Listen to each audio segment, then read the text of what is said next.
L'histoire est souvent pleine de paradoxes, mais celui-ci est particulièrement savoureux. Aujourd'hui, on va explorer un lien assez improbable, celui entre un mouvement royaliste espagnol profondément traditionnaliste, le carlisme, et la naissance du nationalisme catalan moderne. Ça semble contre-intuitif, n'est-ce pas? Et pourtant. Allez, on y va. La question, au fond, c'est un vrai casse-tête historique. Comment est-ce qu'une idéologie qui se battait pour une Espagne unie, ultra-catholique, ultra-conservatrice, a pu, d'une façon ou d'une autre, semer les graines de son contraire apparent? C'est exactement ça qu'on va essayer de comprendre ensemble. Alors, pour commencer à dénouer tout ça, notre première pièce à conviction, eh bien ce n'est pas un vieux parchemin poussiéreux, non, c'est une carte politique et une carte très très actuelle. Regardez bien, c'est un peu la scène du crime de notre mystère. Ce qu'on voit, c'est que les cartes électorales d'aujourd'hui en Catalogne, surtout là où le vote indépendantiste est fort, eh bien elles se superposent de façon assez incroyable avec les anciens bastions du carlisme au XIXe siècle.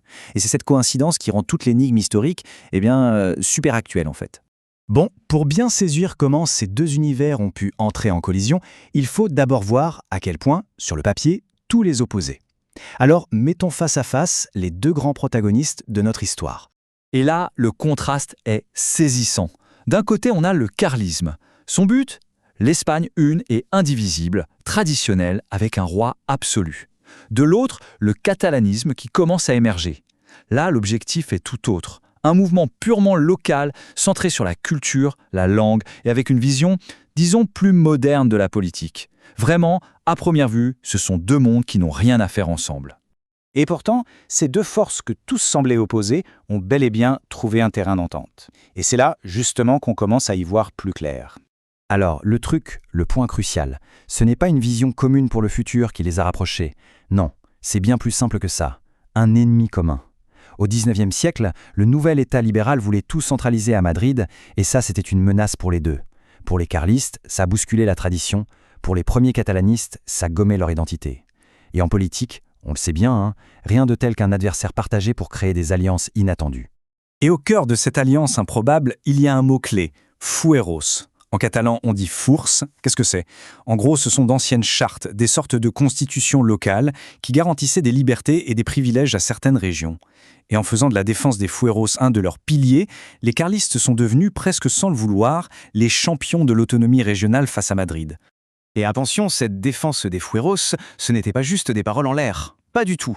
En 1874, en pleine guerre civile, les carlistes vont faire un geste politique d'une portée absolument énorme. C'est juste incroyable quand on y pense. Le type qui voulait être le roi absolu de toute l'Espagne, eh bien c'est lui qui restaure la Generalitat de Catalogne, qui avait été supprimée 150 ans plus tôt. Et ce n'est pas tout. D'après certains historiens, cette Generalitat version carliste avait encore plus de pouvoir que celle d'aujourd'hui, notamment en matière d'impôts ou de justice. C'était la preuve par 9 de leur engagement pour l'autonomie régionale. Mais attention, cette guerre, elle ne s'est pas jouée uniquement en Catalogne. Loin de là. Pour comprendre comment les carlistes ont pu tenir si longtemps, il faut jeter un œil de l'autre côté des Pyrénées. La frontière avec la France a joué un rôle absolument crucial.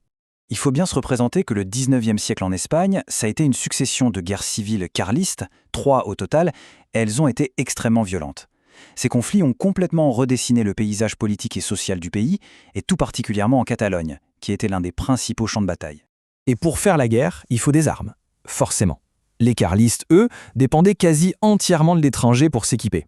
Et c'est là qu'une incroyable chaîne logistique s'est mise en place. Un vrai réseau de contrebande qui s'appuyait sur la connaissance parfaite des montagnes par les gens du coin et le fait que la frontière, à l'époque, c'était une vraie passoire. Et ça nous amène à une figure assez mythique de cette période, le trabucaire. Imaginez, une fois les guerres perdues, beaucoup de ces combattants carlistes se sont retrouvés sans rien. Que faire? Eh bien, ils sont devenus des bandits. Des hors-la-loi qui vivaient dans les montagnes le long de la frontière. La ligne entre le combattant politique et le criminel est devenue complètement floue. Ces trabucaires sont devenus de véritables légendes locales.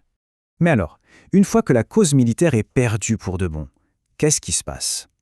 Toute cette énergie, tout ce soutien populaire, ce mélange de conservatisme et de fierté régionale, ça ne s'évapore pas comme par magie, non, ça se transforme.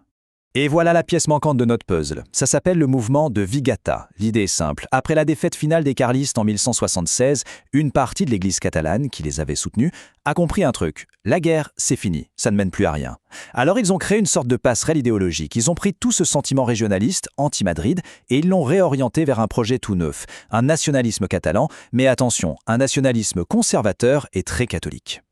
Et cette phrase, de leur principal théoricien Josep Torras i Bages, elle résume absolument tout. La Catalogne sera chrétienne ou ne sera pas. C'est puissant, non ?